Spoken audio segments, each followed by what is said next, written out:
The Karl Anthony Towns trade between the New York Knicks and Minnesota Timberwolves is a rarity even in NBA terms. This league is certainly no stranger to surprising blockbuster trades. But surprising blockbuster trades the weekend before training camp begins involving two championship contenders hamstrung by a new collective bargaining agreement designed in part to kill deals like this. Yeah, that's a new one. Both the Knicks and Timberwolves entered Friday with 2024-25 championship ambitions. They are both leaving Friday with 2024-25 championship ambitions. Yet they've swapped reigning All-Stars and drastically remade their rosters mere days before training camps are set to begin. The closest analog to this deal historically would probably be the Kyrie Irving-Isaiah Thomas swap of 2017, but even that deal came in August. Nobody has time to be shocked. The season unofficially begins on Monday. So what are we to make of this thing? What motivated two potential finals teams to shake up their rosters so drastically? And how did both teams do in the deal? Here are our grades for Friday's shocker. New York Knicks, B+. The Knicks had two major problems to solve within the next year. The short-term issue was the center position. Isaiah Hartenstein left in free agency. Mitchell Robinson is injured. Tom Thibodeau teams are incredibly reliant on size. New York was, at some point, going to need to take a swing on a center. The longer-term issue was Julius Randle's contract. He is a three-time All-Star that makes more sense as a floor raiser than a ceiling raiser.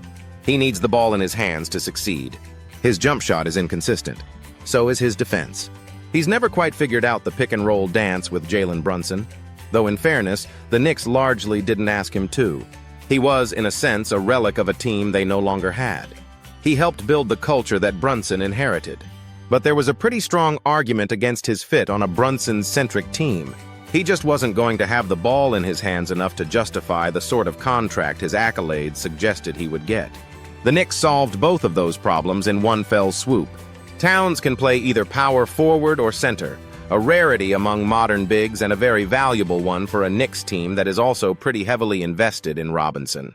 The Knicks have their short-term answer, and to get it, they ducked their long-term Randle problem. The Towns fit is much cleaner. He's not just a good shooter. He is, by almost any statistical measure, the greatest shooter ever to play the center position.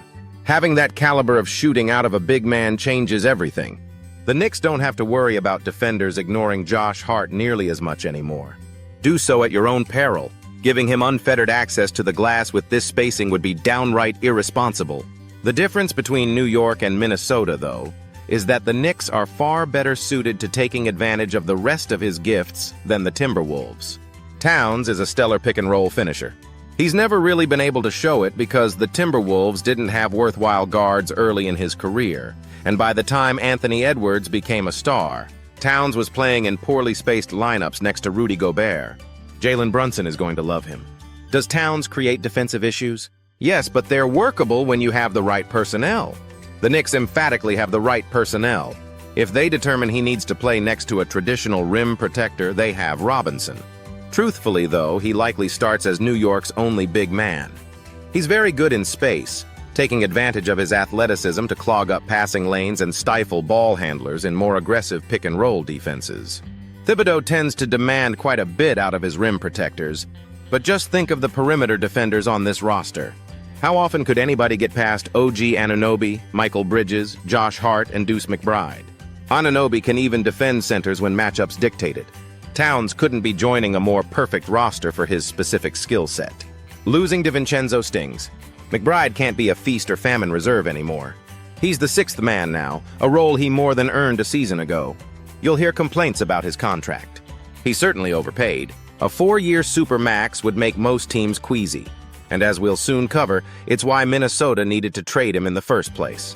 But this is the flexibility Jalen Brunson's discount buys you. The Knicks can afford this deal because Brunson, and eventually Mikal Bridges, will subsidize it. That's a luxury no other team had. The money is going to be tight for the Knicks. They lost meaningful depth and are now mostly out of tradable first-round capital. The big moves are done now. Either some version of this team is capable of winning it all, or the Knicks aren't going to do it. But the sheer magnitude of the talent upgrade here, given the picks the Knicks already owed Brooklyn, makes this a win. That win comes with risks attached, but they were risks the Knicks had to take, given the potential reward. Minnesota Timberwolves B+. Nobody wanted to admit this, but Minnesota had to trade Karl Anthony Towns. There's an argument in favor of waiting a year. The Timberwolves just came 7 wins shy of a championship.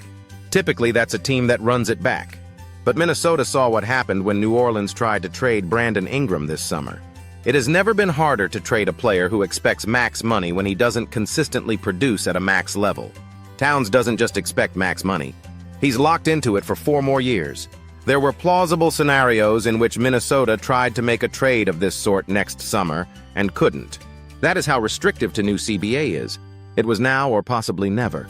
The Timberwolves elected not to risk the never. Minnesota is not New York. Edwards, Rudy Gobert, and Jaden McDaniels are all earning market rate. Naz Reid has a player option for the 2025-26 season that he will no doubt decline for a raise.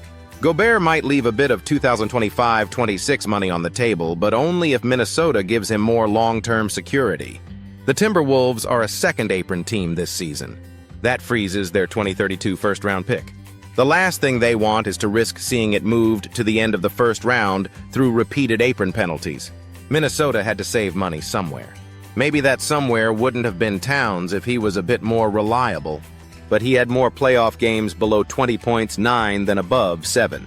The Timberwolves lost the first 3 games of the Western Conference Finals by 13 total points. Towns shot 15 of 54 from the field and 3 of 22 on threes in those games. You can abide inconsistency from players at Reid's price point, not at the max. Gobert is too foundational to Minnesota's defensive identity to move. Edwards is the face of the franchise and by far the team's best offensive player. In the end, it was either Towns or the role players. Towns made more sense, especially with Reid duplicating so much of what he brought to the table. Moving him opened more doors. In Randall, the Timberwolves are taking a flyer on a cheaper alternative. The Timberwolves were paying $50 million for a $40 million player.